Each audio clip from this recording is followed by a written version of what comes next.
Assalamualaikum warahmatullahi wabarakatuh. Salam hidup kaya berkah. Kembali di channel Uri Budiarto. Kita ketemu kembali. Alhamdulillah. Ini adalah eh, channel yang akan bersama-sama berbagi dengan rekan-rekan tentang zakat, infak, sedekah, wakaf, Islamic Social Finance dalam konteks ekonomi syariah dan juga dalam konteks perjalanan keuangan Islam dan juga lain-lain terkait dengan sisi-sisi ekonomi dan keuangan syariah ya. Dan di video kali ini kita akan bicara mengenai lanjutan video sebelumnya yang bicara mengenai zakat, infak, sedekah, dan wakaf, bedanya apa. Tapi kalau saat ini kita akan bicara mengenai zakat.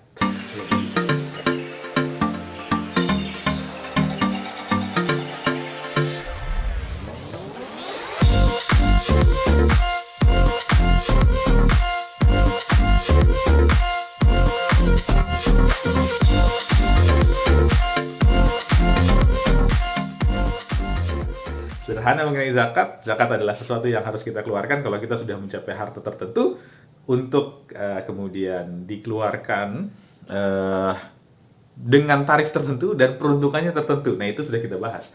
Tapi yang belum saya bahas di video sebelumnya itu ya terlewat sih, mohon maaf, yaitu bahwa zakat itu sebenarnya juga secara notabene di Indonesia itu kalau dengar zakat langsung identik dengan zakat fitrah. Nah, video sebelumnya itu saya belum bicara mengenai zakat fitrah. Oke, jadi zakat itu sebenarnya ada dua ya, zakat terkait dengan diri sendiri, zakat nafs ya, zakat fitrah itulah zakat fitr.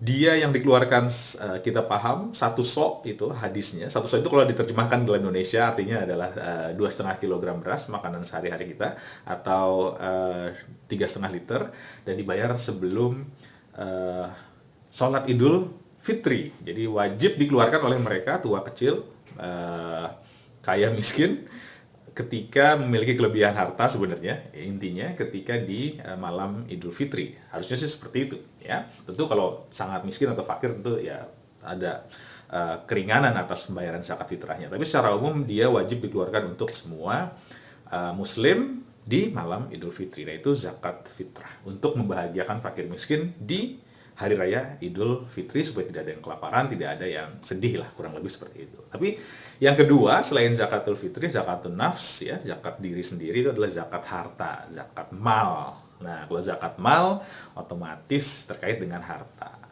Kalau kita sudah memiliki harta tertentu, maka kita harus mengeluarkan zakat dengan besaran tertentu dan peruntukannya nanti dikelola oleh amil pengelola zakat kepada orang-orang tertentu juga. Maka zakat disebut sebagai infak yang tertentu. Ada aturan-aturan yang clear bagaimana mengeluarkannya, bagaimana mengelolanya. Nah, itu zakat harta sebenarnya. Baik, dalam konteks ini mungkin yang paling dekat dengan kita, kapan saya harus bayar zakat mal, zakat harta? Nah, ini ada dua pendekatan. Kita tergantung profesi kita. Kalau sahabat adalah profesional, karyawan gitu ya, maka kita bicaranya mengenai berapa penghasilan yang diperoleh gitu. Nah, berapa penghasilan yang diperoleh. Dalam konteks zakat penghasilan memang ada dua pandangan, tapi secara umum zakat penghasilan ini adalah ijtihad dari ulama-ulama yang merasa bahwa hari ini begitu banyak profesi-profesi yang menghasilkan income signifikan, dan kalau ini tidak dibebankan zakatnya tentu ada ketidakadilan dalam konteks kewajiban zakat ini. Nah, ijtihad ini menjadi bagian dari hukum Islam karena hukum Islam kan dari Al-Qur'an, kemudian hadis, kemudian ijma ulama, kemudian juga bisa jadi kias dan seterusnya gitu ya. Mungkin nanti lebih detail dengan teman-teman dari yang memiliki kaidah ilmu fikih lebih baik ya, karena saya bukan ahli fikih, sehingga saya akan lebih dalam konteks saya mengambil saja fatwa-fatwa yang memang sudah ada terkait zakat untuk saya sampaikan sharing dengan rekan-rekan sekalian. Nah, jadi em, ketika bicara zakat penghasilan ya, itu nanti kita kaitkan dengan fatwa MUI. Fatwa MUI itu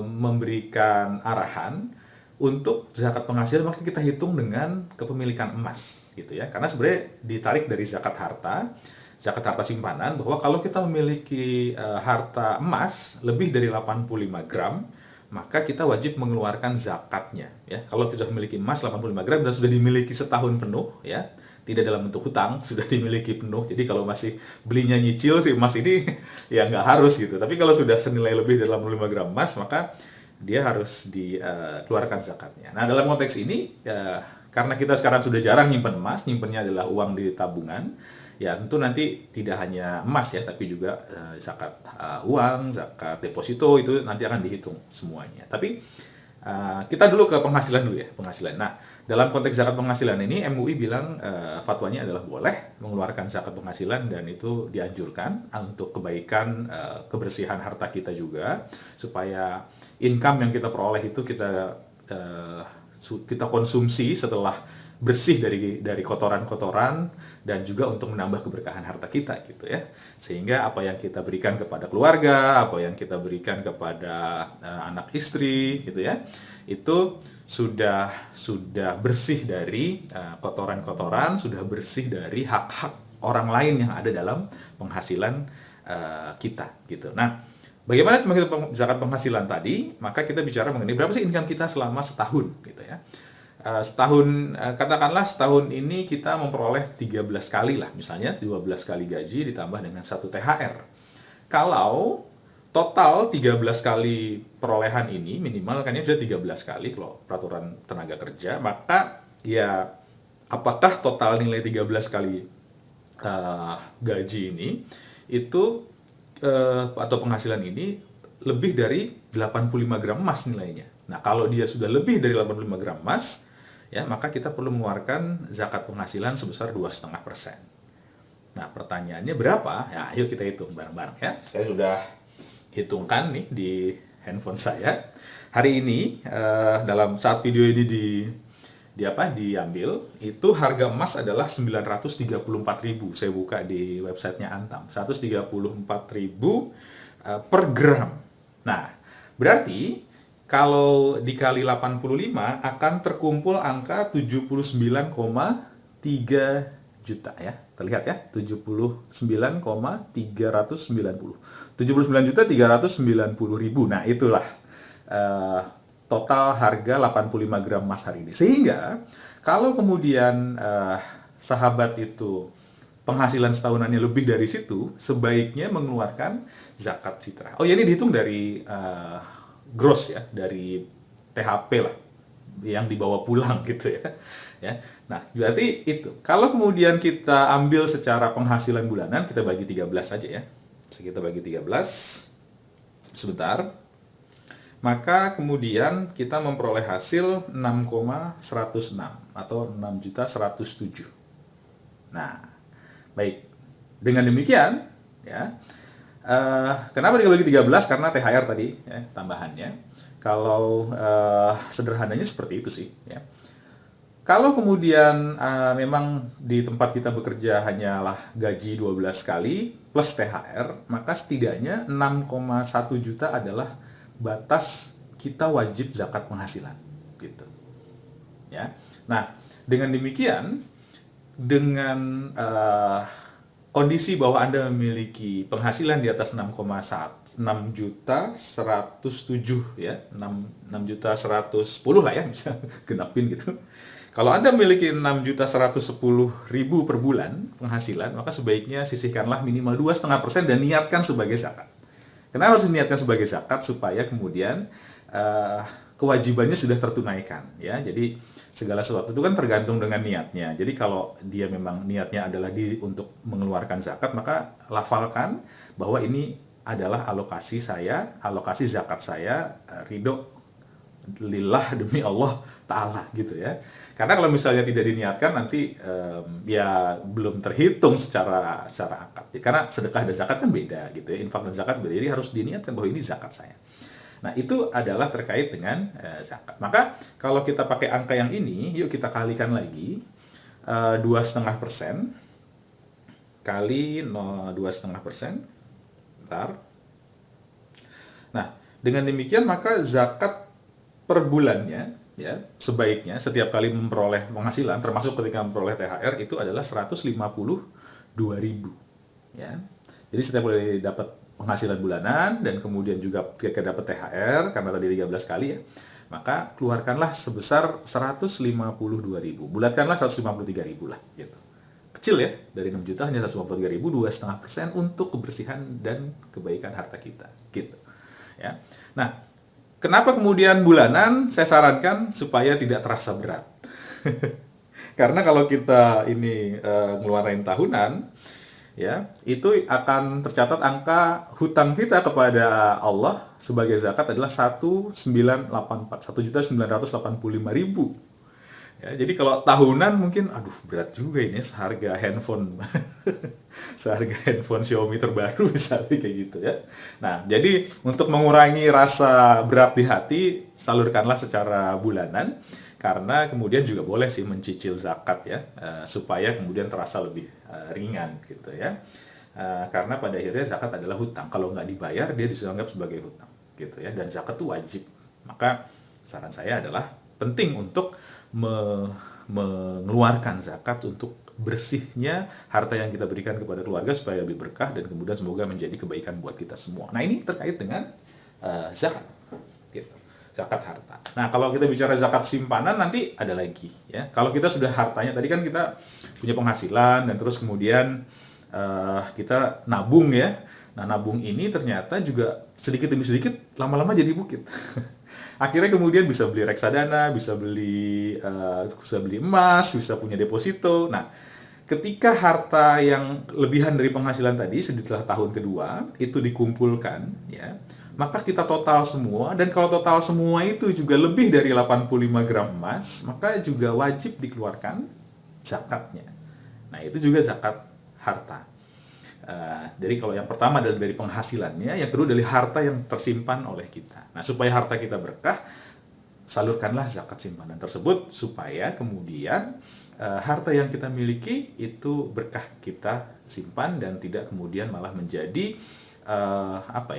mendatangkan musibah-musibah yang tidak kita inginkan, gitu ya. Karena pada akhirnya kalau kemudian zakatnya tidak keluar, maka ada potensi akan keluar dengan cara-cara yang berbeda ya.